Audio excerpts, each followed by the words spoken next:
GBP হাসপাতাল থেকে বাড়ি ফেরার পথে পথ দুর্ঘটনায় আহত হলেন রানা চাকমা ও তার অন্তঃসত্ত্বা স্ত্রী।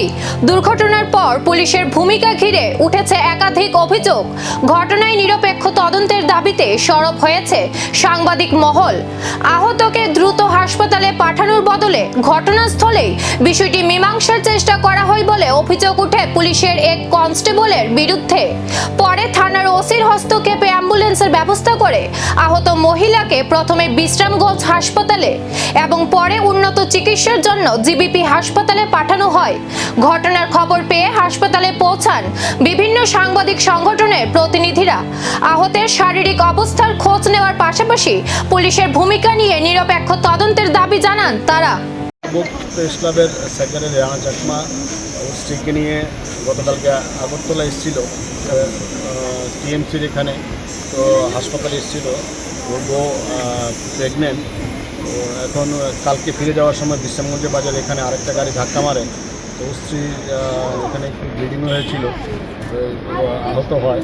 তো সাথে সাথে আবার ওরা জীবিতে আনে।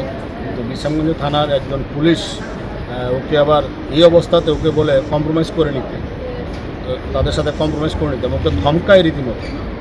আমি ওসিকে ফোন করেছিলাম, ওসি ফোনটা ধরেনি। তো এটা আমরা উপরে জানাবো যে কেন কীভাবে এরকম একটা ঘটনা, অন্তঃসত্ত্বা মহিলার প্রেগনেন্ট মহিলার গাড়ি অ্যাক্সিডেন্ট করে ধাক্কা দিয়েছে, ওকে বলছে আবার কম্প্রোমাইজ করে নিতে। এটা নিয়ে পুলিশের কাজ। তো এটা আমরা উপরে লেভেল পর্যন্ত জানাবো। আর আজকে আমরা জিবিতে এসেছি সবাই মিলে এবং ডাক্তারের সাথে কথা বলছি। তো ডাক্তার দেখছে, তো আমরা দেখবো এটাকে আমরা ছাড়বো না কোনোভাবেই, কারণ ওরা পাহাড় থেকে গ্রাম থেকে আসবে আর ওদেরকে এই ধরনের ব্যবহার করবে।